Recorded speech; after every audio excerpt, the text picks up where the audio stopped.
સુખની ઝંખના રાખે છે, જન્મે નાથી મરે ક્યાં સુધી કોઈ પણ મનુષ્યને સુખની ઝંખના છે. તો સુખ માણસને ક્યાં મળે? આજે ભૌતિકવાદની અંદર માણસને સાધન સગવડ સુખનું માધ્યમ બનાવવાનું છે. આપણા ઘરની અંદર, ગામની અંદર વ્યવસ્થા હોય તો માણસ સુખી થાય. વિજ્ઞાને બધી વ્યવસ્થા આપી છે દેશ વિદેશમાં, પણ પ્રજા સુખી નથી. આજે રોજના 2000 માણસો આપઘાત કરીને મરે છે. વર્ષો પહેલા કોઈ આપઘાત જ નહોતું કરતું. ઊંઘવાની દવાઓ શોધાણી. જર્મનીની અંદર એક પુસ્તક એવું બહાર પડ્યું છે કે આપઘાત કેવી રીતે કરવો. કારણ કે માણસ આપઘાત કરે ને તો અડધા મરેલા રહે, અડધા કંઈક પગ કપાઈ જાય અથવા અડધા જીવી જાય. એટલે એવી રીતે આપઘાત કરવો જોઈએ કે પતી જાય એક જ વખતે. જીવવાના પુસ્તક નથી બહાર પડ્યા, પણ શેના પડ્યા છે? મરવાના. તો જર્મનીની અંદર એટલું બધું સુખ છે માણસને, પણ આવા પુસ્તકો કેમ બહાર પડે છે? એટલી સુવિધા આપણા ઘરમાં છે તો માણસ પોતે સુખી થતો નથી. આપણા ભારતની અંદર પ્રથમ વડાપ્રધાન છે જવાહરલાલ નહેરુ. 55 વર્ષ પહેલા એની કર્ણાટકમાં એક પ્રવચન કર્યું કે ભારતના પ્રશ્ન કેટલા છે? 45,000 કરોડ. 45 કરોડ કે જેટલા મનુષ્યો છે ને એટલા પ્રશ્ન છે. આ તોતણિયાળામાં કોઈ ગામમાં કોઈ ઘર એવું છે કે પ્રશ્ન વગરનું હોય? જેના ઘરમાં સગવડ છે એટલા ઓછા પ્રશ્ન હશે એના ઘરે? કોઈ પ્રશ્ન વગરના જ નથી. એક કુટુંબ એવું પૃથ્વી પર લાવો જેને જીવનની અંદર જન્મ્યાથી મર્યા સુધી કોઈ પ્રશ્ન જ ન આવ્યો હોય. રામાયણની અંદર હનુમાનજીને રામ ભગવાન પૂછે છે કે હનુમાનજી તમને ક્યારે દુઃખ આવેલું? હનુમાનજી કહે છે આમ તો ક્યારે દુઃખ મને અનુભવવાનું નથી, પણ એક દુઃખ મને રહે છે કે તમારું વિસ્મરણ થાય છે મને, ત્યારે મને દુઃખ થાય છે, અને તમારું સ્મરણમાં મને આનંદ આવે છે. આ સુખ ને દુઃખની વ્યાખ્યા હનુમાનજી કરે છે. આપણે દુઃખ કેવું હોય છે? લાઈટ જતી રહી દુઃખી થઈ, કપાસના ભાવ બેસી જાય દુઃખી થઈ. ભગવાનનું સ્મરણ જેને બંધ થઈ જાય છે એ માણસ દુઃખી થાય છે. આ તો લક્ષ્ય જ નથી મનુષ્યોની. કોઈ તમે આંધળા માણસને જમવાનું આમંત્રણ આપો તો એકલો આવે 12 વાગે? દેખતા માણસનો હાથ પકડીને આવે. એમ જે કાંઈ સુખ છે ને ભૌતિકમાં, એ દુઃખનો હાથ પકડીને જ આવે છે. ગુણાતીતાનંદ સ્વામી લખ્યું છે કે માયામાં જે કાંઈ સુખ છે એ દુઃખ વગરનું હોય નહીં. દરેક મનુષ્યોને સુખ, રાજા બી દુખી અને રંગ બી દુખી આપે છે. રાજાઓને શું દુઃખ હોય છે? ગરીબ તો દુખી હોય, પણ રાજા બી દુખિયા છે. એક રાજાને એવો વિચાર આવ્યો કે મને માનસિક શાંતિ નથી. દુઃખ ઘણા પ્રકારના હોય છે. આર્થિક ન હોય, માનસિક દુઃખ હોય. તમને બધી રીતે સુખી હોય, 2 શબ્દ કોઈક બોલે તો કડવા. એ સુવિધા આપણને શાંતિ આપીએ કે ઘરમાં ગમે તેટલી સુવિધા હોય તો હામાં માણસને કંટ્રોલ કરી શકે સુવિધા કે ભાઈ મને આવું કેવું નહીં? શબ્દે માર્યા મરી ગયા ને શબ્દે છોડ્યા રાજ. દ્રૌપદીજી 2 શબ્દ કીધા અને મહાભારત થયું, જેની અંદર 35 લાખ માણસનો નાશ થયો એવું લખે છે વ્યાસ ભગવાન. શબ્દ જેવું કોઈ તાકાતમાન નથી. એટલે માણસને બેઠા કરવા માટે પણ શબ્દ છે. અર્જુનને બેઠા કરવા માટે શ્રી કૃષ્ણ ભગવાને ગીતા સમજાવી છે. ધનુષ બાણ ફેંકી દીધા હતા, ધ્રુજવા મળ્યા હતા કે કાકા દાદાના ભાઈઓને બ્રાહ્મણોને મારીને મારે રાજ નથી કરવું. પણ શબ્દ કીધા ને કૃષ્ણ ભગવાને કે તું નિમિત્ત છો, મારનાર હું છું. શબ્દની અંદર તાકાત છે એવી કશાયમાં નથી. તો રાજાને હું દુઃખ આવ્યું? કોઈ માણસે એમને કીધું કે તમે સુખી માણસનું એક ખમીસ પહેરી લો ને તો સુખી થાવ. કોઈ જ્યોતિષે કીધું. સુખી માણસનું ખમીસ ક્યાં મળે? સિપાહીઓ બધે હોધવા નીકળ્યા. પૈસાદારને પહેલા પૂછે, તમારા ગામમાં કોઈ આવે કે સુખી કોણ? તો આપણે કોનું ઘર દેખાડીએ? જેને કે વધારે પૈસા હોય એનું દેખાડીએ ને આપણે કે ઝૂંપડપટ્ટી વાળા લઈ જઈએ. એટલે રાજાના માણસો એમ કે હું મોં માગ્યું ઇનામ મળશે. એક માણસ બહુ આમ સોનાથી લથબથ ને આમ ઘરેણા પહેરેલા ને આમ જતો હશે, રૂપાળો માણસ, વ્યવસ્થિત, નાની ઉંમર. કીધું ખમીસ આપો ને તમારું. કે હું કરું છું? કે રાજાને જોઈ છે. કે આપી દઉં. ખમીસ લીધા પછી કે તમે સુખી છો ને? કે હમણાં જ ઝઘડો કરીને આવ્યો છે મારા કુટુંબમાં જ. સુખ નથી, માનસિક ત્રાસ બહુ છે. કોઈ પણ ને પૂછે. પણ એક વ્યક્તિ નદીમાં સ્નાન કરતી હતી અને મહાત્મા હતા ને એટલા મસ્તીમાં નાતા હતા કે સુખી છો? કે બહુ સુખી છું. દુઃખ કે જોયું જ નથી. કે તમારું ખમીસ આપો ને. કે ખમીસ હું પહેરતો જ નથી કે છે, હું તો એમનેમ જ ફરું, જેને ઘર સુખ છે એ ખમીસ નથી પહેરતો કે છે. એમ માણસને સુખ છે ને એ કઈ ખમીસ પહેરે નથી થતું, પણ માનસિક માણસ જેને આગળ સગવડ છે ને સુખ નથી, અને સગવડ નથી એને દુઃખ છે કે મારે ઘર છે નહીં. એટલે દરેક માણસને સુખ થવા માટે, આ જગતના સુખો લેવા માટે મહાન પુરુષો વાતો કરે છે કે એક વટે માર્ગો પોતે જતો હશે ને મધના ટીપા મોટા કૂવામાં પડતા હતા. વડલાની ડાળ મોટી ફંટાણી હશે, 100 હાથ ઊંડો કૂવો હતો જેમાં કાળા નાગ રહેતા હતા. પુરાણોની અંદર આ કથા આવે છે. ભાઈને બહુ જ ભૂખ લાગેલી, મધ એને વાલું, પણ કૂવામાં ટીપા જાય છે. વડવાઈ પકડી અને અધ્ધરથી 2 ટીપા મોઢામાં લે છે. આમ કૂવામાં શરીર જોખાણેલું છે એને. કોઈ કીધું કે ભાઈ તું પડીશ તો કૂવામાં પડીશ, આ બાજુ આવતો રહે. કે મેં વડવાઈ પકડી છે ને અને મોટા મોટા ટીપા પડે છે મધના, તો હું ભૂખ્યો છું, થોડાક લઈ લઉં. બીજા માણસ નીકળ્યા કે ઉંદરડા કાપે છે વડવાઈને, 2 ઉંદરડા વડવાઈ કાપે છે. હમણે કપાશે ને તું અંદર પડીશ, અંદર કાળા નાગ રહે છે, 100 હાથ ઊંડો કૂવો છે પાણી વગરનો, તું મરી જશે. એ કે ઉંદરડાની સ્પીડ બહુ કાપવાની ન હોય, એના દાંત તો નાના હોય, વડવાઈ તો જાડી છે. હવે 2 ટીપા લઈ લો, 2 ટીપા, એમાં વડવાઈ કપાઈ ગઈ. વડવાઈ છે એ મનુષ્યની આવરદા છે, અને મધના ટીપા છે ને જગતના ક્ષણિક સુખ છે. કાળો ને ધોળો 2 ઉંદરડો વડવાઈ કાપતા હતા ને દિવસ અને રાત મનુષ્યની આવરદા કાપે છે. પણ મનુષ્યને એમ થાય કે એટલું કરી લઉં, કાલ કરશો આજ ને આજ કરશો અબ, મૂળ વગરનું ઢોકળું ઢળી જશે ઢબ તો કરેગા કબ. શરીર છે એ આપણું ક્ષણભંગુર છે. જગતના સુખની અંદર આપણે રાચી છીએ. સુખ લેવાનું હોય પરમાત્માનું. માયાના જગતના સુખમાં કોઈ સુખ છે જ નહીં. દુનિયામાં કોઈ સુખી નથી થયો. સુખ થવા માટે આપણે અહીંયા ભાગવતની કથા બેસાડીએ છીએ. સરસ્વતી નદીને કિનારે ભગવાન વેદ વ્યાસ બેઠા છે, જેની ભાગવત ગ્રંથની રચનાઓ કરી છે. આજે આપણે ભાગવતનો મહિમા સમજવાનો છે. અને ફરતા ફરતા નારદજી ત્યાં જાય છે કે વ્યાસ ભગવાન, વ્યાસ કોણ હતા? જેની 17 પુરાણો રચ્યા છે. 18મું ભાગવત પુરાણ રચ્યું નારદજીના વચને. હિન્દુ ધર્મના મોટા ભાગના ધર્મ ગ્રંથો વ્યાસ ભગવાને લખ્યા છે. બ્રહ્મચર્ય નિષ્ઠ હતા. નેપાળની અંદર આજે પણ એની ગુફા છે. એને જગત આગળ કશું જ લેવું નહોતું, કોઈ સ્વાર્થ નહોતો. પવિત્ર જીવન હતું. આપણા 24 અવતારો જે ગણાવે છે એમાં વ્યાસને ભગવાનનો અવતાર ગણાવે છે. આપણે ટપાલ વાંચીએ ને, લખે છે કોણ એની ઉપર ટપાલની કિંમત થાય. ચિઠ્ઠી લખી હોય તો ભાઈ કોની લખી છે?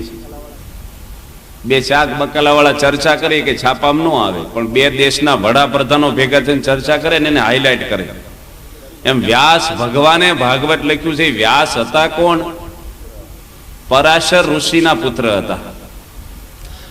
પરાશર ઋષિ 20,000 વર્ષ તપ કરી અને પોતે ગંગા પાર કરવા માટે કિનારે ઊભા છે. અને ખારવો હતો જે નાવ ચલાવતો હતો, એ ખાવા બેઠો હતો જમવા. ઋષિ કહે છે કે મને નાવમાં સામે કિનારે લઈ જા. એ કહે છે હું તો ખાવા બેઠો જ, પણ મારી છોકરી છે એને કયો હલેસા મારી લઈ જાય તમને. એ નાવિકની છોકરી હતી, એનું નામ હતું મત્સ્યગંધા. યુવાન હતી પોતે, માછીમારની છોકરી છે. અને ગંગા નદી તો મોટી જબરજસ્ત ઘેરાવામાં હોય લાંબા. અડધી નદી વાણ પગ્યું અને ઋષિ પોતે કામ વિહોળ થઈ ગયા. કેટલા વર્ષ તપ કરીને આવ્યા છે? 20,000 વર્ષ. પરાશર ઋષિ, પરાશર સ્મૃતિ લખી છે, જેની આચાર સંહિતા લખી છે પરાશર ઋષિ, પણ એનો આચાર પોતે બગડવા માંડ્યો છે. પેલી છોકરીને કહે છે કે મારે તારી જોડે સંગ કરવો છે, કે હું તો માછીમારની દીકરી છું અને તમે તો મહાન તેજસ્વી ઋષિ છો. આજે દિવસ છે, આવી ક્રિયાઓ થાય નહીં. જો ઋષિને સમજાવે છે માછીમાર, નકર ઋષિ મુનિઓ સંસારી માણસોને સમજાવે, પણ ઋષિ છે કામ અંધ બની ગયેલા. કે દિવસ હોય તો હું મારા પ્રતાપથી તપ કરીને આવ્યો છું, રાત કરી નાખ. અંધારું કર્યું પણ અંદરનું અંધારું ન ગયું એમનું. અને એની જોડે સંભોગ કરે છે. એમાંથી આ વ્યાસ ભગવાન જન્મ્યા છે. ઋષિનું કુળ ન જોવું એવું પણ કહે છે. નારદજી પણ દાસી પુત્ર હતા. એ વ્યાસ ભગવાનને નારદજી પૂછે કે તમે ઉદાસ કેમ થયા છો? સંત કોઈ દે ઉદાસ ન હોય. સંત ભગવાનના દાસ થવું, પણ ઉદાસ થવું, ઉદાસ થઈ ગયા સંત. સંતને કઈ હરખ શોખ હોય નહીં, કુટુંબિક, લૌકિક, આર્થિક, અને એને શું ઉદાસીનતા હોય? તમારે બધું અપડાઉન આવ્યા કરે સંસારમાં. સંસાર એવો છે ને, શેરડીનો હાંઠો ખાવ ને, એક કાતળી ખાવ ને ગાંઠ આવે, વળી કાતળી ખાઈને ગાંઠ આવે. સંસારમાં છે ને એમ કાંઈક નું કંઈક આવ્યા જ કરે. આમ શાંતિથી બેઠા હોય, કાંઈક પ્રશ્ન હાજે આવી જાય, એ જોખમ છે બધું. સંતને તો કઈ હોય નહીં આગળ પાછળ. એટલે કેમ ઉદાસ તમે થયા છો? કે મેં 17 પુરાણો રચ્યા છે, મારા મનમાં શાંતિ નથી. શાંતિ એટલે આપણી જેવી મૂંઝવણ નહોતી વ્યાસને, કે આર્થિક, કુટુંબિક. એને છો કે મેં જીવોના કલ્યાણ માટે એટલા બધા ધર્મ ગ્રંથો રચ્યા છે, તો મારા મનમાં સંતોષ કેમ નથી? વ્યાસને નારદજી સમજાવે છે. મૂળ ભાગવત છે ને વિષ્ણુ ભગવાને સમજાવેલું છે બ્રહ્માજીને. સૌથી પહેલી આ દુનિયાની અંદર આ બ્રહ્માંડમાં કથા થઈ હોય ભાગવતની, તો વિષ્ણુ ભગવાનના મુખથી ભાગવત બ્રહ્માજીને સમજાવ્યું એવું ભાગવતમાં આવે છે. બ્રહ્માજી નારદને સમજાવ્યું છે.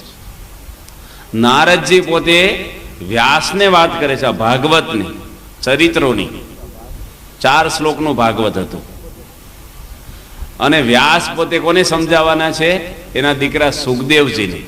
અને સુખદેવજી રાજા પરીક્ષિતને છેલ્લે સમજાવે છે.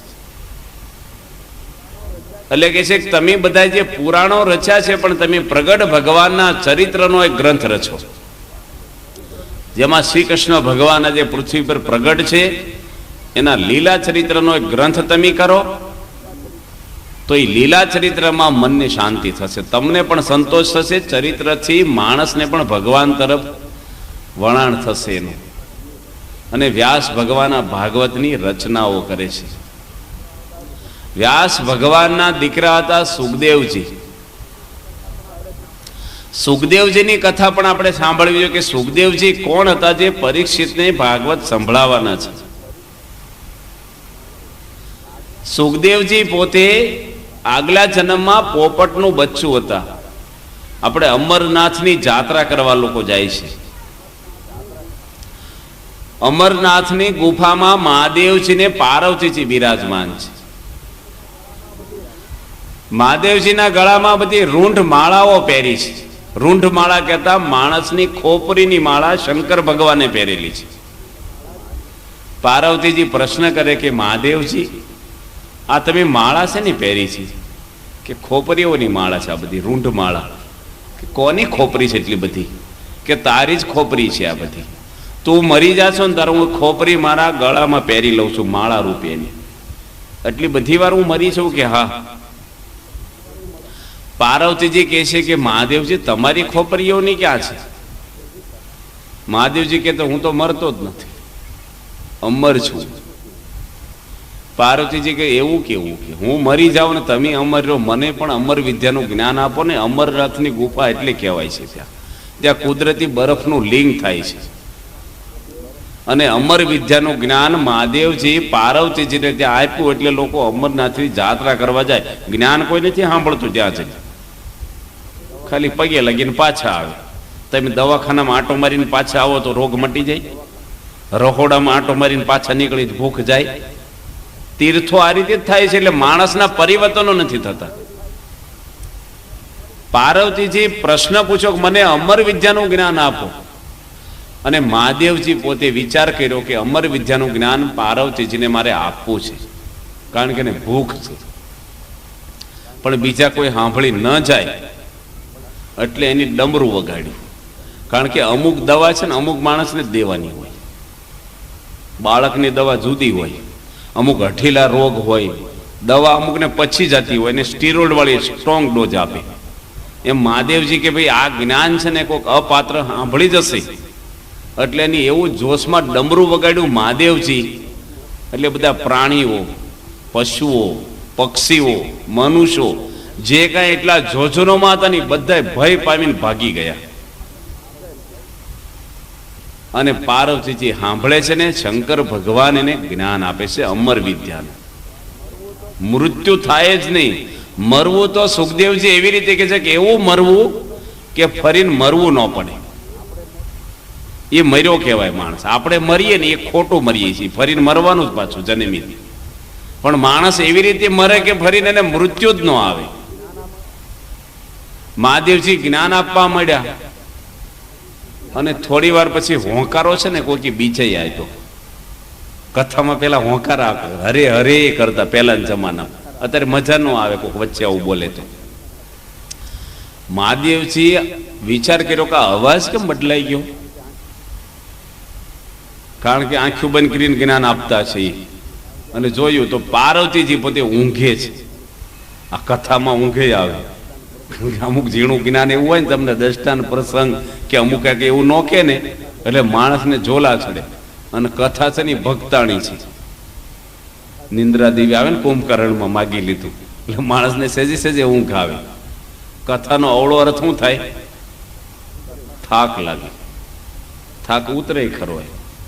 અહીં બેઠા હોય શાંતિથી એટલે સેજે સેજે માણસને આંખો ઘેરાય.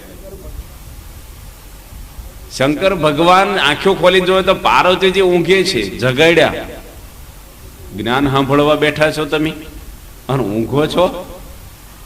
એ કે મને ઝોલું આવી ગયું. એનો તો વાંધો નથી, પણ હોંકારો કોની આપ્યો? સાંભળી કોણ ગયું?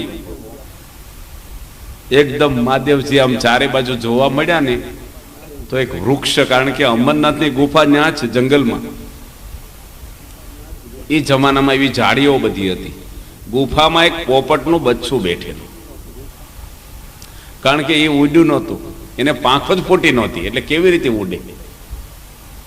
મહાદેવજી વિચાર્યું કે આ હોંકારો કોકી દીધો. આમ બધી જોઈ તો પોપટનું બચ્ચું ડોકું બહાર કાઢી અને કથા સાંભળતું હતું. મહાદેવજી વિચાર કર્યો કે આ સાંભળી ગયું, એટલે સીધું ત્રિશૂળ લીધું એને મારવા. અને જેવું મારવા જાય છે ને તો પોપટનું બચ્ચું ઉડી ગયું. કઈ પાંખો ફૂટી? અને જ્ઞાનની પાંખો ફૂટી. અને ઉડી અને વ્યાસ ભગવાનના પત્ની હતા વાટિકાજી, એના પેટના એના ગર્ભમાં એ બચ્ચાનો જીવ જતો રહ્યો. પોપટનું બીજું નામ શું કે છે? સુખ. અને પોપટે જે ચાંચ મારી હોય ને ફળ કેવું હોય? મીઠું હોય. સુખદેવજી થયા એ પોતે જ 12 વર્ષ સુધી ગર્ભમાં રહ્યા કે છે.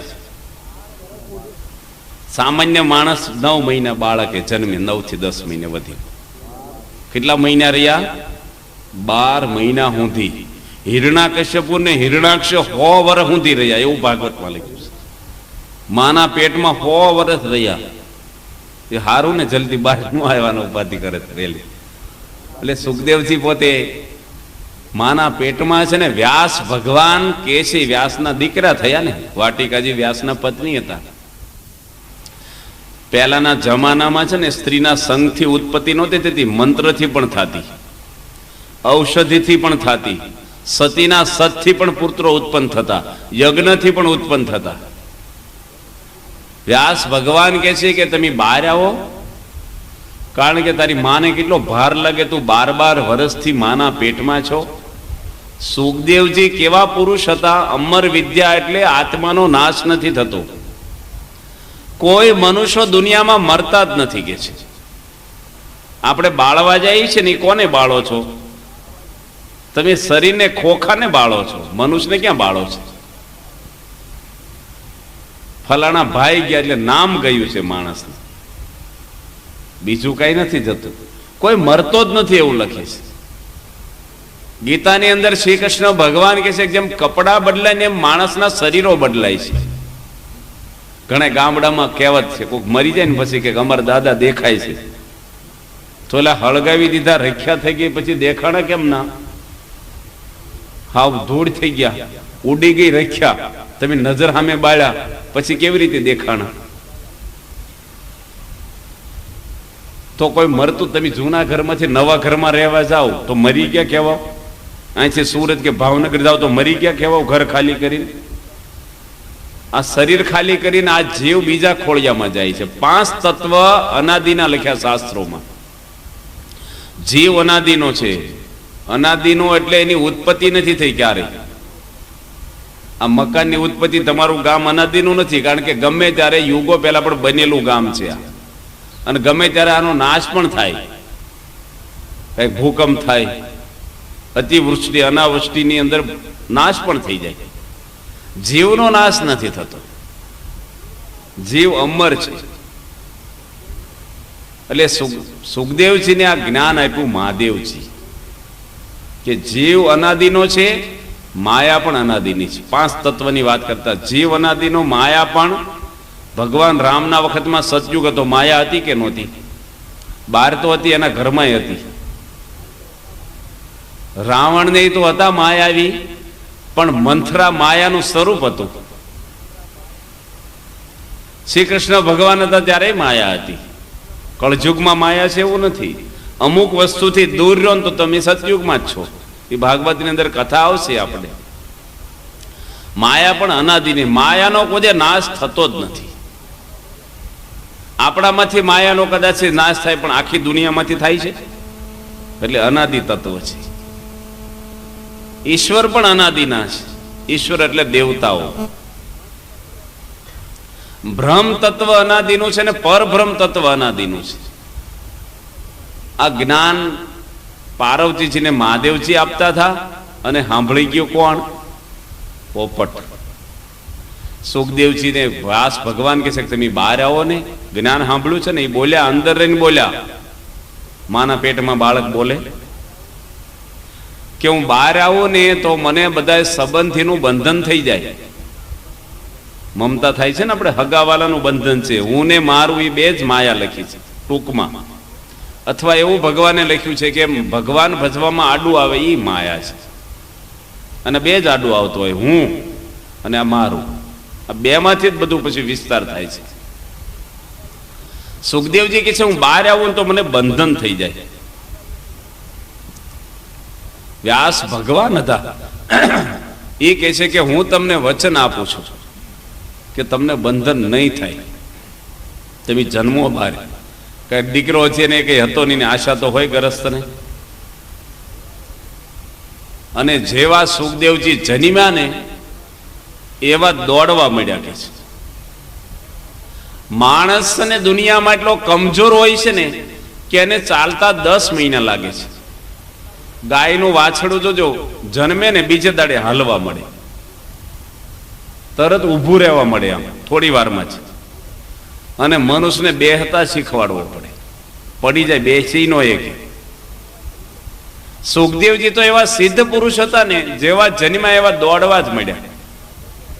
વ્યાસ ભગવાન પાછળ દોડે છે. જો બંધન કોને થયું? વ્યાસને થયું. વ્યાસ બોલ્યા કે હું તમને કહું છું બંધન નહીં થાય, પણ એને જ થયું. અપસરાઓ બધી સ્નાન કરતી હતી એક સરોવરમાં. સુખદેવજી નીકળ્યા તો કપડા ના પહેર્યા એને, પણ વ્યાસ નીકળ્યા ત્યારે કપડા પહેરી લીધા. વ્યાસ પ્રશ્ન પૂછે છે કે આ મારો દીકરો નીકળ્યો આગળ કેમ કપડા નો પહેરે, મારને લઈને પહેર્યા? કે સુખદેવજીની દ્રષ્ટિમાં સ્ત્રી પુરુષ એવો ભેદ જ નથી. જે સુખદેવજી પરીક્ષિતને કથા સંભળાવવાના છે, સુખદેવજી કોણ હતા જનક રાજાના દરબારમાં સુખદેવજી જાય છે એવો પ્રસંગ આવે છે અને નારદજી પણ સાથે ગયા છે. બે એક સાથે પહોંચી ગયા છે. જનક તો મહાન હતા અને જનક રાજા મૂંઝાઈ ગયા કે આ બેવ મહાન પુરુષો આવ્યા છે તો પેલા પૂજન કોનું કરવું આમાંથી? કારણ કે પેલા ઋષિ મુનિઓને બહુ પૂજન પહેલું કોનું કરવું? એની પત્ની જનકની કહે છે કેમ મૂંઝાવ છો? કે નારદજી પણ આપણે ત્યાં પધાર્યા છે અને સુખદેવજી પણ આવ્યા છે, તો પહેલા મારે પૂજન કોનું કરવું? આપણે ત્યાં સંતો આવ્યા તો પૂજન તો કરવાનું છે. પહેલાના રાજાઓ તો બહુ આદર ભાવ આપતા સાધુ સંતો ઋષિઓને. પેલા સંતો એવા હતા ઊંચી ક્વોલિટી, બધું ભેગું જ હતું સરખું. અત્યારે બધું સરખું એવું છે. એની પત્ની કીધું કે તમે મૂંઝાશો નહીં, હું તમને એનો પ્રશ્નનો જવાબ આપી દઉં.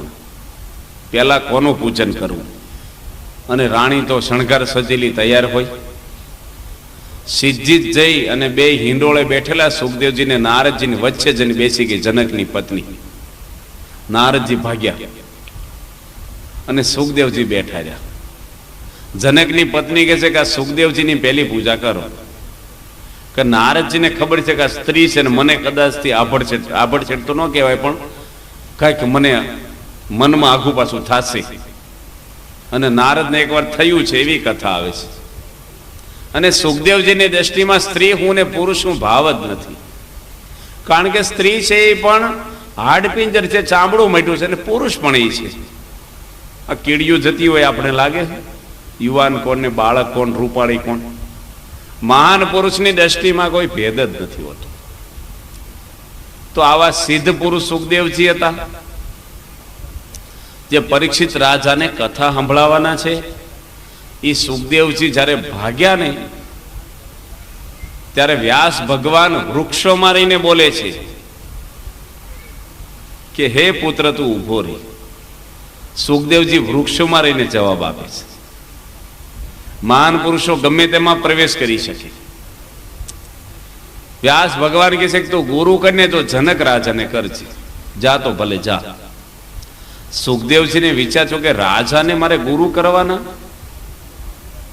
પરમહંસ માત્ર દુનિયામાં થઈ ગયા, સાધુ સંતો સંન્યાસીઓ ઋષિઓ મુનિઓ બધાના ગુરુ સુખદેવજી કહેવાય.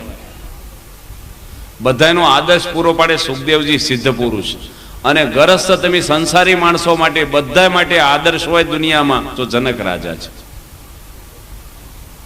સુખદેવજી જાય છે ને મનમાં શંકા જે છે કે રાજાને ગુરુ કરવાના કીધા. રાજા તો વૈભવમાં હોય, કેટલો રજોગુણ હોય, ઠાઠ માઠથી રહેતો હોય, ભોગ વિલાસમાં રાણીઓ જોડે રહેતો હોય, એ રાજાને મારે ગુરુ કરવાના?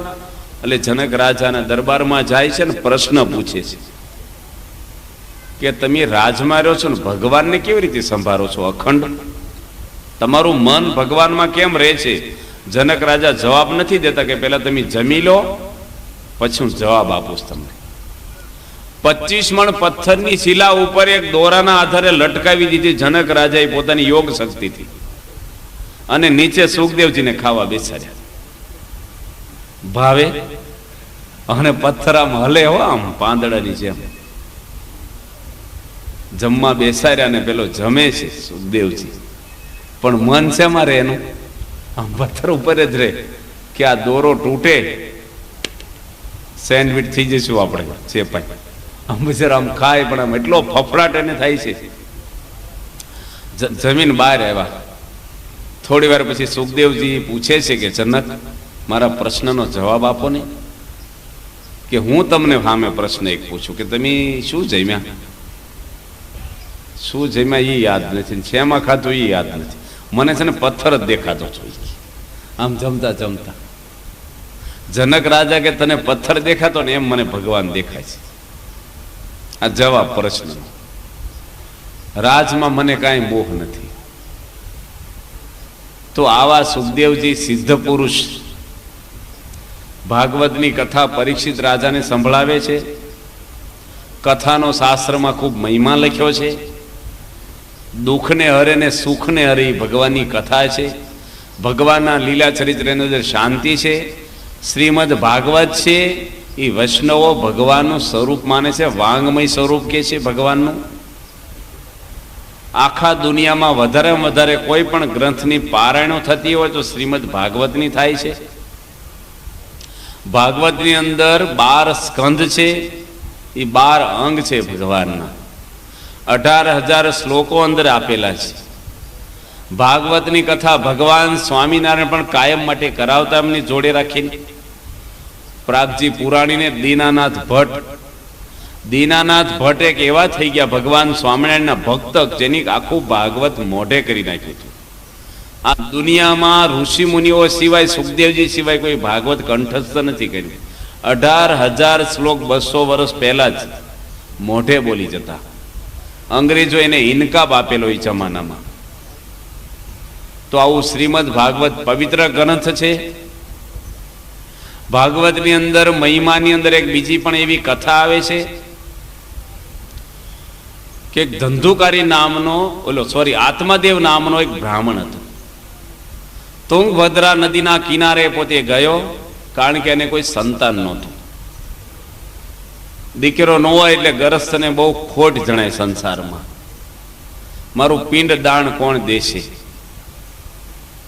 નરકમાંથી મને કોણ ઉગારશે. એટલે આને બહુ જ મનમાં ઝંખનાર એક મને દીકરો થાય, કોઈ સંતાન નહીં, પુત્ર ન હોય એની અવગતિ થાય છે કે આવું પોતે કહેવા માંડ્યો. અને બહુ બધા ઉપાય કરે છે પણ એને સંતાન પ્રાપ્તિ થતી નથી. એની પત્નીનું નામ હતું ધંધુકારી. પોતે સરોવરને કાંઠે જંગલમાં જાય છે. મારે મોટો કરવો એમાં પણ ઘણી બધી મુશ્કેલી, એના બધા સાફ સુફી કરવી, આ કરવી. એટલે આ તો બહુ દુઃખનું મૂળ છે બાળક તો કે છે. એટલે એને ગાયને ફળ ખવડાવી દીધું. માંડ પેલો લાયેલો બિચારો. અને એની બેન હગી હતી ને ધંધુકારીની, એની બહેનને કીધું કે તારો બાળક જન્મે ની મને આપી દેજે તું, એટલે મારા ધણીને કહીશ કે મારે બાળક રહ્યો છે અને હું છે ને તારા ધણીને પૈસા આપી દઈશ, એટલે તારા પત્નીને વાંધો નહીં, અને તું તો મારી બેન છો એટલે તું મારો પક્ષ રાખજે. પેલા ગરીબ હતા હામે, અને એ પણ એવા જ હતા, બેન એની જેવી જ હોય, એક જ બ્લડ. એટલે અને એની પોતે બાળકનો ઢોંગ કર્યો ધંધુકારી, પેટે એવી રીતે વસ્ત્રો બાંધે એટલે બાળક રહ્યો છે એવું. આત્માદેવ ખુશ થાય છે કે ઓહો, ઋષિના આશીર્વાદ ફળ્યા. પૂરા 9 મહિના થઈને એની બેનને બાળક જન્મે છે, છોકરો, જેનું નામ ધંધુકારી પાડે છે. અને બાળક આની લઈ લીધું. આત્માદેવ ખુશ થઈ ગયો. આ બાજુ 9 મહિના થયા એટલે ગાયને બાળક થયો. એને પણ છોકરો જન્મ્યો. એનું નામ ગોકર્ણ પાડ્યું, જેને ગાય જેવા કાન હતા. ગાયને જન્મ્યો, ગાય જેવડા મોટા કાન, કર્ણ એટલે કાન.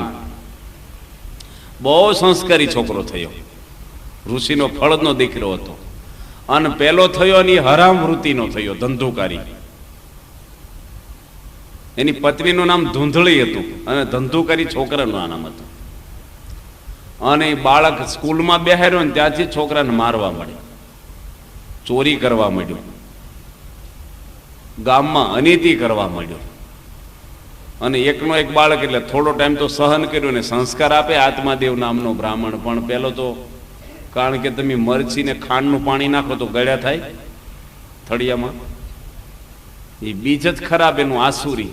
અને એવો છોકરો ત્રાસ આપવા માંડ્યો છે. આત્માદેવ નામનો બ્રાહ્મણ પાછો જંગલમાં જતો રહ્યો. પહેલી વાર શેનથી ગયો તો છોકરા માટે, અને બીજી વાર શેનથી ગયો છોકરા જે કંટાળી છોકરાથી. અને આ બાજુ એની માં હતી ને એને પણ કુવામાં નાખી દીધી આ છોકરાએ. ગોકર્ણ એનો ભાઈ કહેવાય.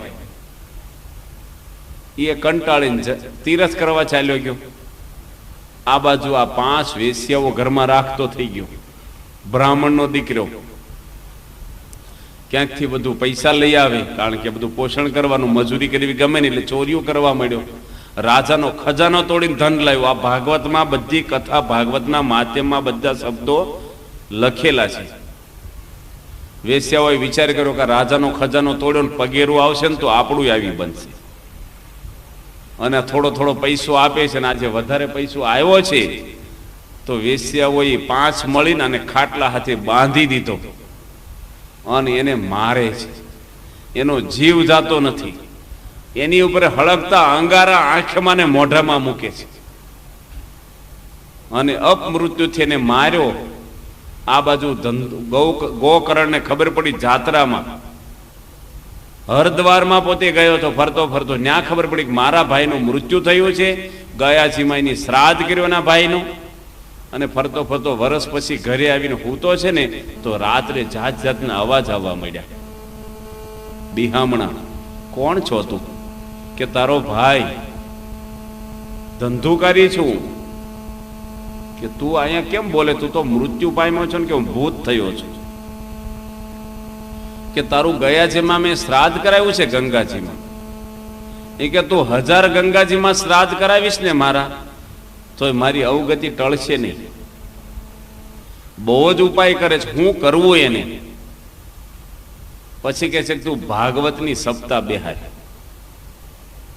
અને હું સાંભળું. કે તું કેવી રીતે સાંભળીશ? ભૂત થયો છો તું? કે તું વાહડો એક રોપજે ફળિયામાં 7 ગાંઠ વાળો, અને રોજ એક ગાંઠ તૂટશે અને હાથમાં દાડે મારો ઉદ્ધાર થઈ જશે કે છે. અને વાહડો રોપ્યો ફળિયામાં અને રોજ ભાગવતની કથા ગોકર્ણ સંભળાવે છે. તમારે જેવા સાંભળવા વાળા ઘણા બેઠેલા છે. એક ગાંઠ રોજ હાજે કથા પતન તૂટે.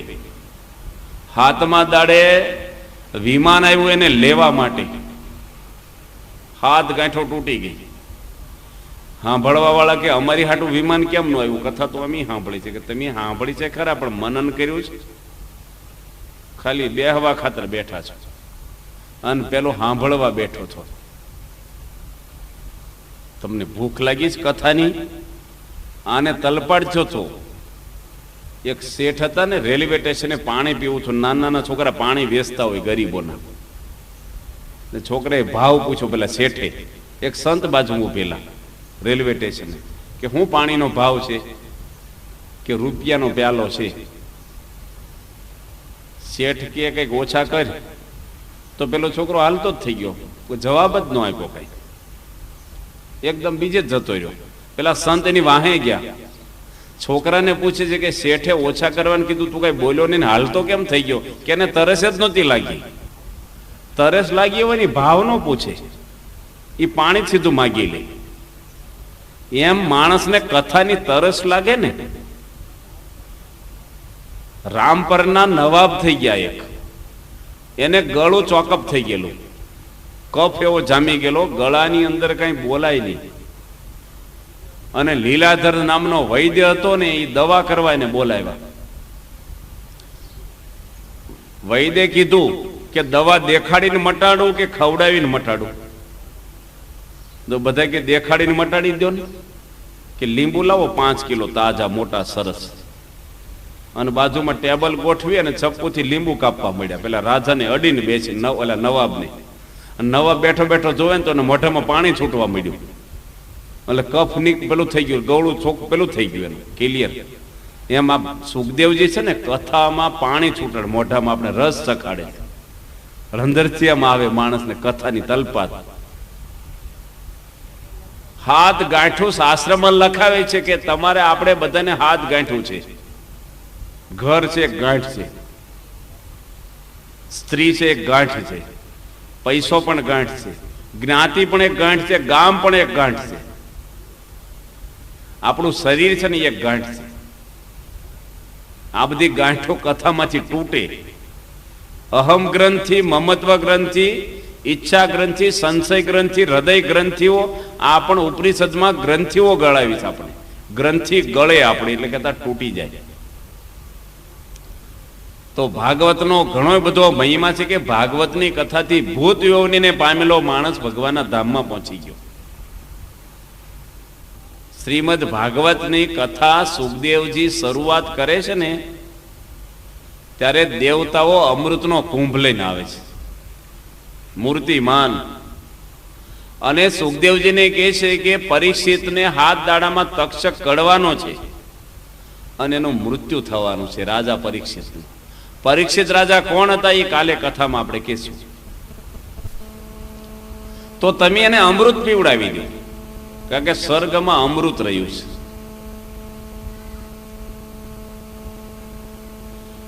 અને સુખદેવજી અમર રહે અને આ કથા રૂપી અમૃત દેવતાઓ કે અમને પીવડાવો. પરીક્ષિત રાજાને સુખદેવજી પૂછે કે અમૃત પીવું છે કે કથા રૂપી અમૃત પીવું છે? પરીક્ષિત કે બેનો તફાવત મને સમજાવો પેલા તમે, કે જો આ અમૃત પીશ ને તું સ્વર્ગનું તો દીર્ઘ આયુ જીવીશ, કે લાંબી આવડતા તારે જીવવા મળશે, તારું શરીર અમર થશે. કથા રૂપી અમૃત પીશ ને તો દિવ્ય જીવન જીવીશ તું. કે મારે લાંબુ જીવન નથી જીવવું, દિવ્ય. માણસ કેટલું જીવન એ મહત્વનું નથી, પણ કેવું જીવો. કાગડાની આવડતા 150 વર્ષની હોય છે. માણસ કે અમારા દાદા બહુ જીવા, 100 વર્ષ પૂરા કર્યા, પણ કર્યું શું જીવન માલો? જીવન કેટલું અગત્યનું જીવ્યા એ અગત્યનું, કેવું જીવ્યા. ડોંગરેજી મહારાજ ભાગવત રહસ્યમાં કથા સમજાવતા પોતે કહે છે કે દેવતાઓને કથા નહોતી સાંભળવી, નકર તો છાનામાં આવીને બેહી જાય વાહે, પણ કથાનો સોદો કરવા આવ્યા હતા. દેવતાઓને પણ ભાગવતની કથા સાંભળવી દુર્લભ છે કે છે. ભાગવત છે એ ભગવાનનું હરતું ફરતું સ્વરૂપ છે, જે આપણે અહીંયા એની પરીક્ષણા ભાગવતની લોકો કરે, એની આરતીઓ ઉતારે. જેના હૃદયમાં ભગવાન બિરાજમાન છે બોલે ને એ પણ ભાગવત કહેવાય. અત્યારે એવા માણસો ઓછા છે. આપણે તો હજી સાધન કરીએ છીએ ભગવાનને પામવા માટેના. યોગીજી મહારાજ માટે કહેતા દુલા કાક, હારે એની બોલીમાં ભાગવત પોતે આવીને મળે બોલવા રે. એના થાપે થર થર કંપે પહાડો ઓલા પાપના, એની આંખોમાં અમૃત કૃપા મળાને બેઠા કરે રે લોલ. યોગીજી મહારાજ એવા પુરુષ હતા, પવિત્ર. આવા મહાન પુરુષોના હૃદયમાં ભગવાન વિરાજમાન હોય છે. તો ભાગવતનો ઘણો મહિમા શાસ્ત્રની અંદર લખ્યો છે. આવું ભાગવત ગ્રંથ એને અડવાથી કે છે પાવન થાય છે. ઘણા બધા પુરાણો બધા છે, પણ વધારે ભાગવત છે લોકમાં પ્રસિદ્ધ થયું છે. શ્રી કૃષ્ણ ભગવાન 10મા સ્કંધની અંદર જન્મ લે છે અને 9 સ્કંધ સુધી કોની કથાઓ આવે છે? ભક્તોની ગાથાઓ આવે છે. ઘણા બધા ભક્તો થઈ ગયા. 9 પગથિયા ચડો ને ત્યારે ભગવાનના દર્શન થાય. ભક્તોની ગાથાઓ એટલા માટે લખી છે કે આવા ભક્ત આપણે થઈએ ત્યારે ભગવાનના દર્શને લાયક બની છે. કેટલા તાયવા છે ભક્તોને ભગવાને, ભગવાન માટે કેટલું લોકોએ કર્યું છે, એની ગાથાઓ ભાગવતમાં 9 સ્કંધ સુધી આપી છે. અને શ્રી કૃષ્ણ ભગવાનના ચરિત્ર જન્મ 10મા સ્કંધની અંદર ભગવાન કરે છે, પ્રગટ થાય છે. તો ભાગવતનો ખૂબ મહિમા છે. ભાગવતની અંદર તો આપણે જેટલું કરીએ એટલું ઓછું છે. સોનક સનકાદિકો સુત પુરાણીને પૂછે, એટલે સોનક ઋષિ, કે આ હળાહળ કળજુગની અંદર, ઘોર માયાની અંદર આ જગતમાંથી ઉગરવાનો કોઈ પણ ઉપાય હોય તો મને તમે કહો. સુત પુરાણી પોતે કહે છે આ કળજુગમાં ઉકરવા માટેનો એકમાત્ર જો ઉપાય હોય તો મારી દ્રષ્ટિએ ભાગવતની કથા છે કે છે. ભાગવતની કથાથી જ આ માણસ માયામાંથી ઉગરે છે. આ સુત પુરાણી પોતે સનકાદિકોને, ઓલા સોનક ઋષિને સમજાવે છે. સુત પુરાણીની કથા 88,000 ઋષિ સાંભળતા, એવું લખે. 88,000 ઋષિ રોજ સાંભળતા.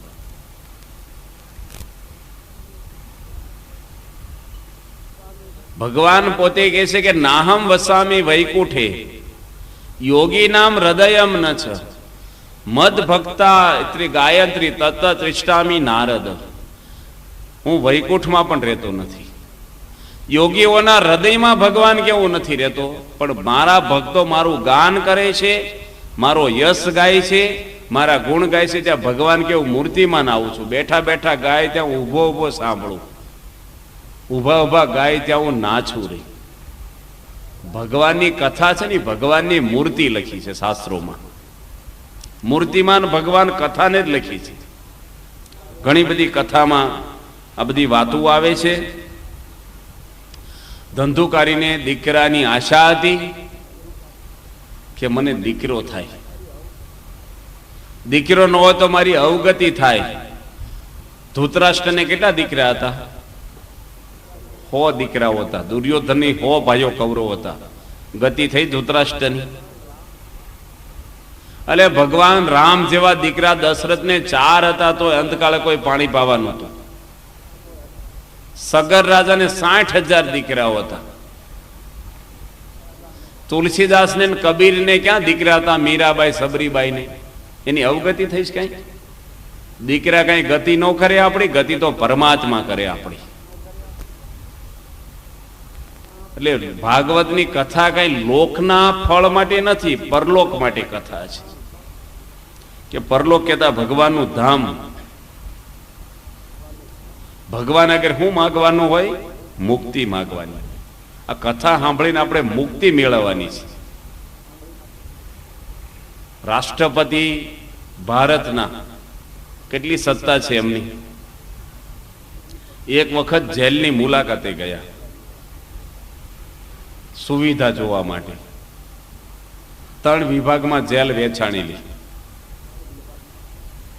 કેદીઓને પૂછે છે કે તમને કઈ મુશ્કેલી છે?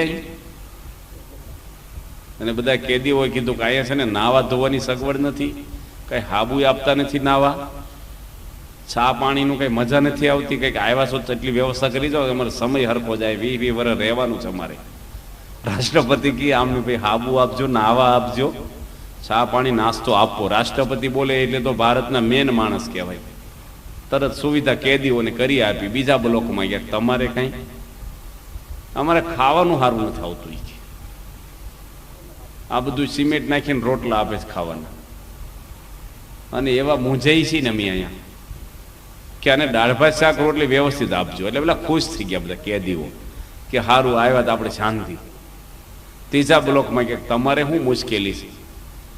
કે છોડી મૂકો સારું, હવે મુશ્કેલી બીજી કઈ છે નહીં, આ જ મુશ્કેલી છે. 50 જણ હતા. રાષ્ટ્રપતિ કે છોડી મૂકો. દયા આવી ગઈ.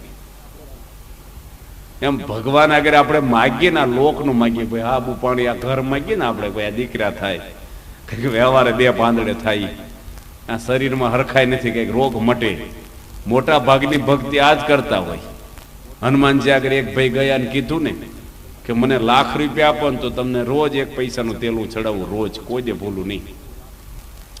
હનુમાનજી કે તને હું ₹1,00,000 આપું, તું મને 1 પાયનું તેલ ચડાવે. એની કરતા હું ₹1,00,000 તેલ લઈને ભોજ બનાવીને ભૂસકા નું મારું રોજ, તું મને તેલ ચડાવે. આવે છે ને, કહેવત આવે છે. ભગવાન આગળ માણસ આ લોકનું માગે છે. ભગવાન આપણું ધામ એનું દેવા આવ્યા છે. યોગીઓને દુર્લભ એવું ભગવાનનું ધામ આ કથા સાંભળવાથી મળે. પણ કથા બેહારી હોય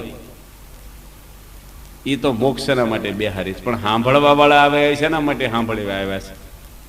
ખોટું ન લાગે, વ્યવહાર હાંસવા આવ્યા હોય કે સાંભળવા આવ્યા હોય. હીરાભાઈ ખોટું ન લાગે એટલે કે આપણે મોઢે આપણે જઈ આવવું પડે 2 દાડા. નકર કે અમારે વ્યવહાર આવ્યા જ નહીં, કથા બેહારી. પણ સંબંધ હાંસવા આવ્યા હોય. કથામાં એવું આવે ને, કથામાં આપણે બેઠા પણ આપણામાં કથા બેહે, પાછી બેહવી જોઈએ ને, અંદર બેહવી જોઈએ કથા. અમૃતના કુવામાં ધૂપકા મારી અમર થવાય કે ઘૂંટડો પીવું પડે? તમે દવાની પથારી કરીને હોઈ જાવ તો રોગ મટે કે ટેબ્લેટ ખાવી પડે? એક શબ્દ કથાનો જો અંદર ઉતરે ને તો કામ થાય. એક ભાઈ કથા સાંભળવા આવે ને શું કે મને કઈ યાદ નથી રહેતું. જે બધે આપણે બધાને કોમન પ્રશ્ન છે. 7 દાડા પછી પૂછે કે તમે શું સાંભળ્યું? યાદ રહેશે આપણને? પહેલા છાપખાના જ નહોતા, ગ્રંથો જ નહોતા, મૌખિક કથા. સુખદેવજી કથા ભાગવતને સંભળાવે છે પરીક્ષિતને. એ વખતે કઈ શરૂ નથી કરી સંભળાવવાની. સુખદેવજી તો અખંડ મનમાં કથા બોલ્યા જ કરતા હતા. પરીક્ષિત આગળ તો ખાલી વોલ્યુમ વધાર્યું થોડુંક, મનમાં બોલતા, મોઢે બોલવા મળ્યા. જ્યાં ફરીને અખંડ કથા જ ગાતા થાય. આપણે જ્યાં ફરીને વ્યવહારના લોચા લઈને જઈએ છીએ ભેગા. જ્યાં બેસીને શું હાલે છે, શું ખાધું, શું બનાવ્યું, આજ હું વીધું ને લીધું ને વેચ્યું ને ઘરણ આ લગ્ન કાણી મોકાણ, તમારે આ જ બધી કથા હોય આપણી, વ્યથા જીવનની એ કથા આપણી. ભાઈ કે મને યાદ નથી રહેતું, કે યાદ ન રહેતો કાંઈ વાંધો નહીં, તું બેસ તો ખરા, કે બેહું પછી યાદ ન રહે તો મારે સાંભળું કે ન સાંભળું શું ફેર પડે છે? કે આવો ફરજો હશે ને કે આ ટોપલો છે ને છાણવાસીદાનો, એમાં તું પાણી ભરતું હોય ને તળાવમાંથી, ટોપલામાં પાણી આવતું હશે, તગારામાં આવે, એ કે બુદ્ધિ નહીં વાપરવાની, તું ભરી આવી. પેલો ગયો આમ ટોપલામાં પાણી ભરે પણ આવે, પાછો આવ્યો કે આ પાણી ન આવે, કે ભરીને જા, મહેનત કર, 10-12 વાર જબોડ્યો ને મહેનત કરે ને પાછો લાવ્યો, આવે જ નહીં પાણી, માથાકૂટ ન કરો. એ કે પાણી ન આવ્યું પણ ટોપલો ચોખ્ખો છોક નો છો, છાણ છોટું છું, વાસીદાન ટોપલો હતો, સરસ ચોખ્ખો થઈ ગયો. એમ આપણામાં કઈ ભરાય નહીં ને, પણ થોડાક ચોખ્ખા થઈ જઈશું બેસું. આપણે હાવ ગુજરાતી એમ કહેવાય છે ને, પોદળો પડે ધૂળ લઈને ઉખડે, એમ આપણે અહીં બેસીશું તો કાંઈક અસર થશે, પણ બેસી તો, પણ બહાર બેસી શું લાભ થવાનો બજારમાં? એટલે ભગવાનની કથા વાર્તા આપણે જેટલી સાંભળીશું એટલે આપણા કાન તો પવિત્ર થવાના છે, સમગ્ર જીવન આપણું પવિત્ર થાય છે. કથાનો ઘણો બધો જ મહિમા છે. ભગવાનની કથા બોલે, ભાગવતની કથાની બીજી એક પણ કથા આવે છે કે બદ્રિકા આશ્રમમાં નારદજી વિરાજમાન છે. નારદજી પણ ઉદાસ હતા અને સનકાદિકો ત્યાં જાય છે 4. સનકાદિકો નારદજીને પૂછે કે નારદજી કેમ લમણે હાથ દઈને બેઠા છો, મોઢું પડેલું છે તમારું, તમને દુઃખ શું છે? નારદજીને પૂછે. નારદજી કે હું મૃત્યુ લોકમાં ગયો હતો, મેં એક દ્રશ્ય જોયું, ત્યારથી હું દુઃખી થઈ ગયો છું. શું દ્રશ્ય જોયું? કે એક જગ્યાએ એક સ્ત્રીને મેં જોઈ, યુવાન હતી અને એના 2 દીકરા હતા ને ગઢા હતા. હવે છોકરા ગઢા હોય ને એની માં જુવાન હોય, બને ક્યારે? દત્તક લીધા હોય જુદી વસ્તુ છે, પણ આ તો ઓરિજિનલ એને જન્મેલા જ હતા, હોર્માનમાં નહીં નહોતા, નકરા મોટા નાના ઉબડેલા થાય. આના પેટે જ જન્મેલા દીકરા 2 ગઢા, અને છોકરી યુવાન અને બાય રડતી હતી બહુ, કે મારા છોકરા બહુ ગઢા થઈ ગયા છે ને બેઠા જ થતા, ઘર ઊંધી પોગાતું નથી મારે, અને હાલી જ એકતા નથી. નારદજી તમે કઈક દયા કરો તો આ છોકરા બેઠા થાય. નારદજી કે મેં બહુ સમજાવ્યા, આળસ મળીને થોડીક વાર બેઠા થાય એટલી વાતો કરું, વળી પાછા હુઈ જાય. હાલી જે કે નહીં, હાવ ગઢા થઈ ગયા છે. આ મેં દ્રશ્ય જોયું ને, મેં બહુ એને બધી વાતો કરી. ઉપનિષદને ગીતાની કથા સંભળાવી તોય બેઠા ન થાય. સનકાદિક એને વાત કરે છે કે 2 દીકરા હતા, એ કોણ હતા? એના જ્ઞાન અને વૈરાગ્ય હતા. પેલી સ્ત્રી હતી મૂર્તિમાન ભક્તિ હતી. માણસની અંદર ભક્તિ હોય પણ જ્ઞાન વૈરાગ્ય ના હોય, એ ગઢા થઈ ગયા છે. આપણે અહીંયા બધે ભક્તિ બહુ કરે, બધા કરે છે ને ભક્તિ, પણ જ્ઞાન વૈરાગ્ય હોય છે માણસમાં. અરે ભજન બેહાર્યા હોય ને, બીડીની થાળી ફેરવે પાછા, બીડીયું ભરીને થાળી કાયદેસર પાછી જાહેરમાં, અને જેને લોકો રામ થાળી કહે છે પાછા, રામ થાળી બોલાય એને બીડીયું ભરેલી થાળીને પ્રસાદ વધી કાંઈ કઈ સમજે આરતી હોય તો. એટલે ભક્તિની દશા આવી જોઈ નારદજી કે હું ઉદાસ થઈ ગયો, કારણ કે ભક્તિ ક્યાંય બધી મંદિરોની અંદર પણ પાપ થવા મળ્યા. ભક્તિ છે પણ જ્ઞાન માણસને નથી ને વૈરાગ પણ જરાય નથી. આ એના 2 દીકરા ગઢા થઈ ગયા છે. ભક્તિની ઉત્પત્તિ ભાગવતમાં એવું લખે છે કે દ્રાવિડ દેશમાં થઈ છે. દ્રાવિડ દેશ એટલે દક્ષિણ ભારત, કર્ણાટકમાં ભક્તિની જન્મ થયો છે. 4-5 વર્ષથી હું શિબિરો કરવા જાઉં છું દક્ષિણ ભારતમાં. આખા ભારતની અંદર, આખી દુનિયામાં ભગવાનના અવતારો ભારતમાં થાય છે. એની અંદર ગુજરાતની અંદર પણ વિશેષ આપણને જોવા મળે છે, પણ તમે દક્ષિણ ભારતમાં ગયા નથી. ભક્તિ તમે જોવો ને તો આપણી ગુજરાતની ભક્તિ તો કઈ નથી. આખા ભારતમાં દારૂબંધી ક્યાં છે? ભારતમાં, પેલા ગુજરાતમાં એક જ જગ્યાએ છે, 26 રાજ્યોમાં. પણ વધારેમાં વધારે દારૂ ક્યાં પીવાય છે? ગુજરાતમાં પીવાય છે. મદ્રાસની અંદર 85 લાખ માણસની વસ્તીમાં ખાલી 2 પાનના ગલ્લા છે. બસની અંદર પણ દરેક સરકારી બસમાં નિયમ છે કે અડધી બસમાં સ્ત્રીઓ બેસે અને અડધામાં પુરુષો બે, ફિક્સ જગ્યા હોય. કોઈ પણ વૃદ્ધ ચડ્યા હોય બસમાં એટલે યુવાન તરત ઊભો જ થઈ જાય ઓટોમેટિક કે દાદા બેસો. આપણે ભાભાને ઠોહો મારીને બેસી જાય એવું નથી. ત્યાં મંદિરોમાં લાઈનો લાગે દર્શનની. તિરુપતિમાં તો તમને ખબર છે, પણ વિષ્ણુ કાશી, શિવ કાશી એ બાજુ બધે એમ ગયા, બધે તમે જાઓ ને તો લાઈનો લાગે દર્શનની. મંદિરોમાં રોજ લાઈનો હોય. આપણે સિનેમામાં લાઈનો હોય છે. મંદિરો તમે જુઓ, તમે સારંગપુર ગઢડાના મંદિર જોયા છે, 10-10 મંદિર ભેગા થાય ને ત્યારે એક ગોપુરમ થાય. ગોપુરમ કહેતા ભગવાનનો દ્વાર, દરવાજો મંદિરનો. અવડા મોટા તો દરવાજા છે એના. એક પ્રદક્ષિણા ફરો ને એટલે 1.5 કિલોમીટર થાય. અવડા મંદિરો છે. આજે જઈને આવ્યા કન્યાકુમારી, રામેશ્વર, શ્રીરંગ ક્ષેત્ર, આ બધા મંદિરોમાં કોઈ ગયું હોય દર્શન તો ખબર હોય કેટલા મોટા મંદિરો, શું ભક્તિ. આ નામ ગણાવ્યા ને ત્યાં રોજ 1-1 લાખ માણસ દર્શન કરવા જાય છે દાડામાં. 1 લાખ પણ રોજનું. હોનાના પગથિયા છે રામેશ્વરમાં, હોનાનો ઘુમટ. શું મંદિરોને ભક્તિ ઉભરાય. લોકો ઉઘાડા પગે ચાલતાઓ આવે, માઇલોના માઇલો છે. આપણે માણસને કથામાં આવવું હોય ને તોય કંટાળો આવે, બજારે બેઠા હોય, ઘરમાં ગોખલો. જ્ઞાની અંદર નિયમ છે ગવર્મેન્ટનો કે તમે પ્લાન બનાવો, બંગલો બાંધવો હોય, મકાન બાંધવું હોય તો સરકાર ક્યારે પરમિશન આપે કે મંદિરને એક રૂમ ફાળવો તો. કર્ણાટકમાં ભક્તિ એટલે ઉત્પન્ન થઈ. અને આર્કિટેક્ટ કે એન્જિનિયર સુપરવાઇઝર ક્યારે કરે કે રૂમ તમે બાંધવાની મંજૂરી આપો તો, પાસ કરાવીને પછી ન બાંધો ન ચાલે. ગોખલો નહીં. એક ભાઈ સરસ બંગલો બાંધ્યો ચરોતરમાં, એમ વાસ્તુમાં દાદરા નીચે ઠાકોરજી પધરાવ્યા. પેલા બૂટ મૂકવાનું હોય ને ગોખલો, વધી ઘટી જગ્યા, બધા ચાંદલા કરાવ્યા 12 હાક ને પછી ત્યાં થાળી લઈને કે ચાંદલા કરો ભગવાનનું. આ તો દાદરા નીચે કેમ ગોખલામ? ક્યાંય કોઈ નડે નહીં. એટલે હું ભગવાન નડે તને? તારે બાથરૂમ મોટા મોટા આરસ જડે જણે હોવાનું હોય સંડાસમાં બધી, અને ઠાકોરજીના વધી ઘટી જગ્યા સેટ કરી. તમે નથી લાવતા 10-10 હજારના ફ્રીજ ને ટીવી, અને ઠાકોરજીનો ગોખલો કેવો હોય? સારો ફોટો ન લાવે, હોરી પણ ખર્ચો ન થાય વધારે આપણે. આ બાપભાઈ જેવા કોક છે બધા મંદિરો બનાવે ઘરમાં. બાકી તો તમે જોવો એવું જ હોય બધું. અને બનાવ્યું હોય તો કોઈ દી હામું જોવો છે? બધું ટાઈમ છે સાફ કરવાનો ક્યારે. ભક્તિ કર્ણાટકની એટલે વખાણી ભાગવતમાં, જબરજસ્ત ભક્તિ. અને મહારાષ્ટ્રમાં ભક્તિ કે છે થોડીક થોડીક મોટી થઈ. જન્મી ક્યાં? દ્રાવિડ દેશમાં. અને ગુજરાતમાં કે છે જીર્ણ થઈ ગઈ ભક્તિ, કેતા ગઢી થઈ ગઈ. ગઢ પણ આવી ગયું અહીંયા ભક્તિનું. ભગવાન સ્વામિનારાયણ આવીને સજીવન કરી ભક્તિને.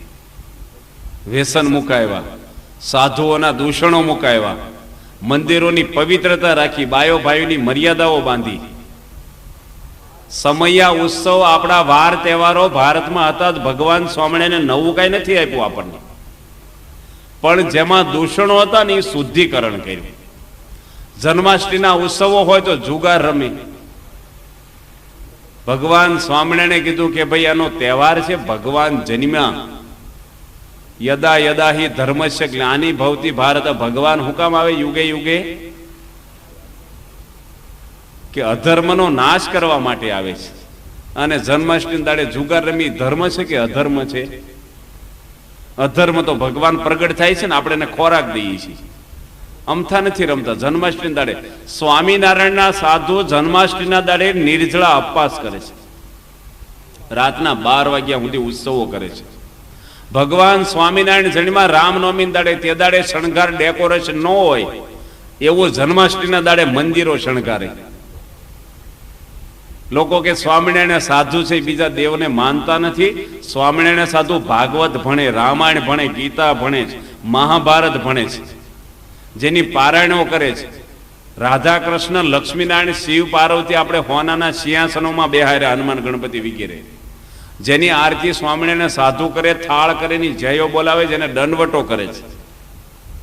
બહારના ક્યાંય જમરાદેમાં જાવ સ્વામિણીનું કેલેન્ડર એ રાખે છે કોઈ? નરસિંહ સૌદે સ્વામિણીના સાધુ અપવાસ કરે છે, વામન દ્વાદશીના અપવાસો કરે છે અને તહેવારો કરે છે. બધા ધર્મને ભગવાન સ્વામિણીને આદર ભાવ આપ્યો છે. બધા દેવને પધરાવીને એને નમસ્કાર, એની પૂજાઓ કરે છે. પંચદેવ માન્ય ગણ્યા શિક્ષાપત્રીમાં. એટલે ભગવાન સ્વામિનારાયણે આ બધા ઉત્સવોમાં જે દૂષણો હતા એ દૂર કર્યા છે. આપણે નવરાત્રીનો તહેવાર પવિત્ર જ છે ને, માતાજીના ગરબા. પેલા છોકરાઓ કૂદતા હતા વર્ષો પહેલા, સ્ત્રીઓ જ ગરબા લેતી અને 10 વાગે પતી જાય, 2 કલાક રમી. આજે કેવા દૂષણો પેઠા છે શહેરમાં, ડિસ્કો ગરબા, છોકરા છોકરીઓ કૂદે ભેગા થઈ.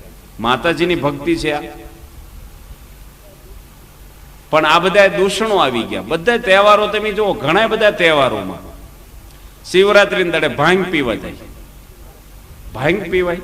મહાદેવજી પીધી. મહાદેવજી તો ઝેર પીધું હતું, અને મહાદેવજી તો ગળામાં શેષ નારાયણને રાખે. તમે એક પડકું રાખો, મરેલું રાખો. મહાદેવજી કીધું એમ કર કે એમ કરવાનું, કીધું એમ નથી કરવાનું. પણ આ બધા તહેવારો આપણે શિવરાત્રીના ઉત્સવ ઉજવી, એના ગુણગાન ગાઈ. તિથલમાં હોનાના સિંહાસનમાં શિવ પાર્વતી, લંડનની અંદર શિવની પ્રતિષ્ઠા મેં કરી છે. હોનાના સિંહાસનમાં પધરાવ્યા છે, નેરોબીમાં પધરાવ્યા, ને અમેરિકામાં પધરાવ્યા છે. આપણે ભારતમાં પધરાવ્યા, શિવ પાર્વતી પધરાવ્યા, સીતારામે પધરાવ્યા છે, અને રાધા કૃષ્ણ પધરાવ્યા, લક્ષ્મીનારાયણ પધરાવ્યા છે. ક્યાં ભેદભાવ રહ્યો? અને ભેદભાવ હોય તો પડદો બંધ કરીને થાળ ધરાવી છે. સ્વામિનારાયણના થાળમાં લાડવા મૂકીને શિવ પાર્વતી હોય કે પેલા હોય ને રોટલા મૂકી છે. તમે ક્યાં જોવા આવો છો? તમે કહો ભાઈ આ તો દેખાવ ખાતર પધરાવ્યા, તો રોજ ક્યાં તમે જોવા આવો છો? હૃદયથી ભક્તિ કરે છે. પણ માણસ કે સ્વામિનારાયણ સાધુ માનવાનું કેટલુંક માનવાનું હોય? પછી સ્ત્રી હોય એ બધાની રસોઈ કરે, પ્રીતિ એના ધણીમાં જ રાખે. આદરભાવ દરેકને હોય, પ્રીતિ એના ઈષ્ટદેવમાં હોય છે. તો આપણે કોની કથા કરતા હતા? જ્ઞાન અને વૈરાગ્ય ગઢા થઈ ગયા. કારણ કે ભક્તિમાં ગઢ પણ આવે ને દૂષણો આવી ગયા. ડોંગરેજ મહારાજ કથા કરે ને તારે કહેતા કે ક્યાંય પાવલી હાલે ને ગલ્લામ નાખ્યા હોય ને એટલી ભક્તિ ઘટી થઈ ગઈ કહેવાય. ઘી ખાટું થઈ ગયું હોય ને આપણે હાલે એવું ન હોય ને કે મંદિરમાં દઈ આવો, હવે આપણે ખાવામાં કામમાં નથી લાગે એમ. એ ભક્તિ ગઢી થઈ ગઈ એવું ડોંગરેજ મહારાજ કહેતા. ગઢપણ એટલે કઈ એને આમ લાકડીને ટેકો નથી આવતો આપણી જેમ, કેમ આમ જોવું પડે આખી. આ ગઢપણ એને સજીવના કથા વાર્તા. સનકાદિકો નારદજીને કહે છે કે હે નારદજી, તમે ભાગવતની કથાને સંભળાવો ને તો યુવાન થશે જ્ઞાન અને વૈરાગ. બાકી દુનિયાના કોઈ સાધનથી યુવાન નહીં થાય. અને એને ભાગવતની સપ્તાહ નારદજી સંભળાવે છે. અને ભક્તિના દીકરાઓ હતા, જ્ઞાન અને વૈરાગ્ય, યુવાન થયા. એવી કથા પણ ભાગવતની અંદર આવે છે. ઘણી બધી મહિમા ભાગવતનો લખ્યો છે. આપણે અહીંયા 7 દાડા સુધી હીરાભાઈ આયોજન કર્યું છે. સંતો વાંચવા આવવાના જ, ઘણા બધા સંતો આપણને લાભ દેવા આવશે. 7 દાડા વળી સમય એવો અનુકૂળ આપણને કર્યો છે કે લગ્નની મોસમ નથી ને ખેતીની મોસમ નથી, અનુકૂળ છે બધું વાતાવરણ. નવરાશની જગ્યા છે. આપણે 7 દાડા શાંતિ છે, કથામાં આવીને બેહવું. અમુક બાલ્કનીમાં સાંભળે છે, વાહરવા ત્યાં હારવું. આપણે બધું જોવાય ને તો